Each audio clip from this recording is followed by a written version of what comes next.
an uncomfortable question, but one that I think has to be asked in the light of Steve Russell's experience that we've just been hearing about. Are York and North Yorkshire, are they racist places? Let's talk to Valentina Hynes, who is a specialist in wellbeing and happiness in the workplace. Originally comes from Nigeria, has been living in Harrogate for the last 4 years, and Valentina is on the line this morning. Good morning. Good morning, Jonathan. How are you? I am very well, thank you, and all will be better for speaking to someone who is a specialist in well-being and happiness in the workplace. Great. Tell me about what do you think the answer to this is? Are York and North Yorkshire more broadly, Harrogate, Scarborough, Selby, Pickering, are they racist places? I wouldn't say they are racist. But I'll say that we don't have a lot of black and ethnic minority presence here. I mean, with the exception of Bradford and Leeds, but other places like Harrogate. When I first came into Harrogate, I used to just scream in joy when I saw another black person because they were so far in between that it was hard to find them. So I wouldn't say it is racism per se. I mean, there's racism in here, and that's a lot. But I wouldn't say that they're unique in being racist, but I'll say it's the lack of exposure and the lack of representation, hence the lack of education.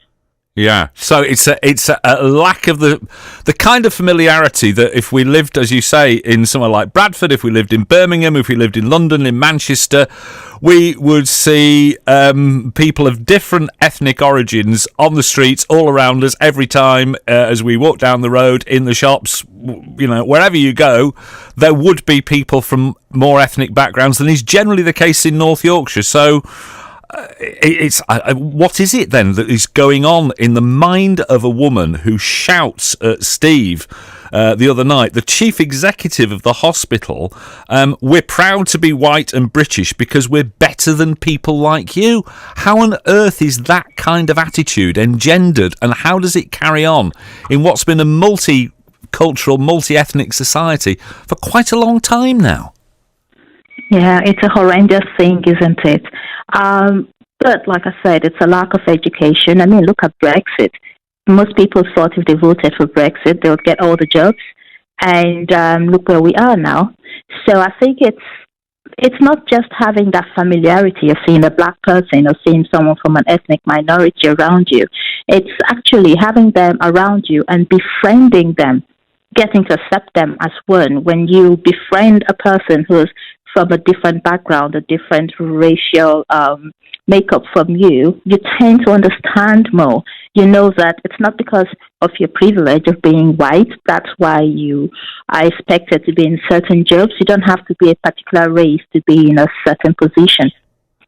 So like I said, I think it is education. It's not familiarity, it's education. Right. And how do we... I want to know how we bring about more education. The woman who shouted at Steve in Harrogate the other night is out celebrating a football match where the first of our 2 winning goals was scored by a black guy called Raheem Sterling. There seems to be a disconnect in that brain that is beyond understanding, really. Yes.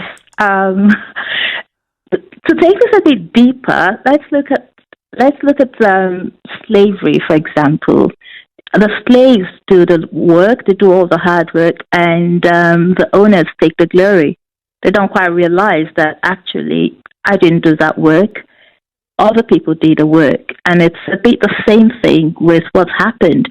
A black man scored the goals, but all these women and other people like her saw was that England, which is predominantly white, scored these goals. She failed to see the color. And that's what's caused the disconnect. Because if she actually sat down to think about it logically, she'll see that that was a wrong, it just wasn't right. It wasn't a right assumption to make. Valentina, how do we do something positive? How do we improve the situation and make things better so that people like Steve and people like yourself are not left, as well he said, the experience left him feeling unwanted, isolated and a little bit scared? What do we have to do in York and North Yorkshire to change things? I'm really pleased you asked that question. I think we need more representation. I think we need education, especially in the schools. Most of the schools here, all the teachers are white. The support staff are white. So it's quite easy to get in there and just look around you. You're surrounded by white superiority. And when you get out and you see a black person, automatically you do not think of that person as being someone who is capable of being in a lead position because you haven't been exposed to that. There's been no education.